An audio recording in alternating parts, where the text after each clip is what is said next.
When you look at horror as a video game genre, you've got those undisputed classics, games like Silent Hill, Resident Evil, and more recently other exceptional titles like Alien Isolation.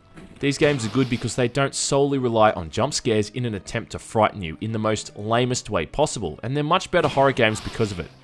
The less a jump scare is used, the more powerful it ultimately becomes when used correctly. It's why most people still talk about shitting their pants the first time those zombie dogs jumped through the window in the Spencer mansion all those years ago. I guess the word I'm looking for is subtlety, restraint, and it's what separates the boys from the men. And it's the reason why a game like Silent Hill will always scare me more than a game like Five Nights at Freddy's ever possibly could. So what happens when you get a game that actually does rely on jump scares, and not only that, but also makes that mechanic abundantly clear by its title?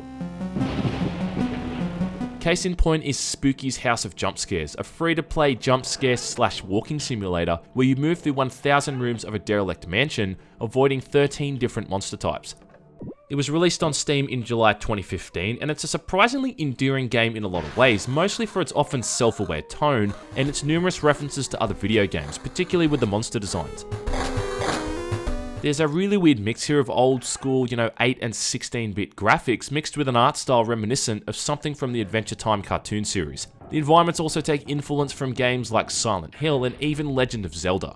Spooky is the cute-looking ghost who resides in the mansion, and her cute and playful tone is juxtaposed with the sinister and evil backdrop of the mansion and its inhabitants. What starts out kind of cutesy and a little bit innocent becomes quite dark and evil the further you progress in the mansion. The monsters, or specimens as they're called in the game, are mostly just enemies that do little more than chase after you, forcing you to manage your pathetic stamina bar so you can stay out of reach of their unfairly long range for melee attacks. Every 100 floors or so roughly introduces a new monster type, and then you spend about 15 or so floors running away from them before they stop chasing you. Often at this point, a specimen you've already encountered has the chance to appear and chase after you also. Some of these are pretty creepy, and their introductions are usually handled pretty well. A few of them distort and obscure your vision with spooky looking graphics and text messages, and can also hinder your movement speed in a variety of ways. Musical and audio cues often let you know when these guys are on your ass, and you often just need to move as fast as possible to avoid them catching up to you.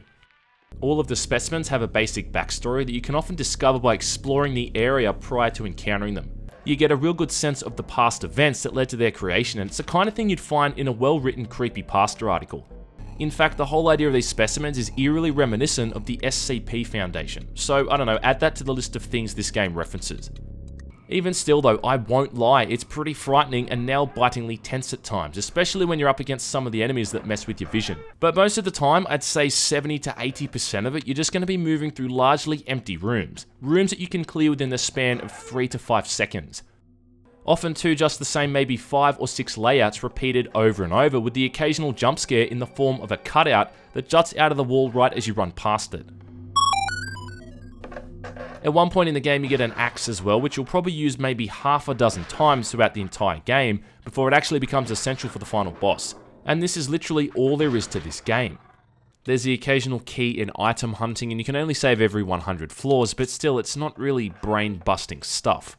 So what didn't I like about it? Well, to be honest, Sonny Jim, that's not an entirely long list.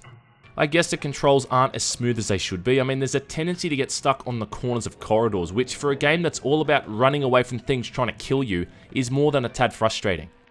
Certain specimens also break their own rules. A good example of this is Specimen 6, who's a puppet that only attacks you when your back is turned to it, though it has a tendency to somehow spawn through walls, negating the direction you're facing in the first place.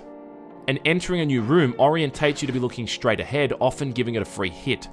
Speaking of free, it is kind of redundant, I guess, to even spend much time criticizing a game that is just that, free. And for a free game, there is a lot of fun to be had with Spooky's House of Jump Scares. Even by the time I was up to the last 100 floors, I couldn't help but still jump out of my seat when one of those cutouts came out of a wall, as that eardrum bursting sound effect would play through my headphones. The fact that the whole thing seems to be blatantly aware of what it is and just kind of roll with it does make it more tolerable than the rest of those other horrible indie horror games that take themselves too seriously. This is the kind of game you play with a friend, taking turns whilst the other person sits back, laughing every time something pops up on the screen. And considering it will really only take you about 2 to 3 hours to get through, I can think of a hell of a lot worse ways to spend your time.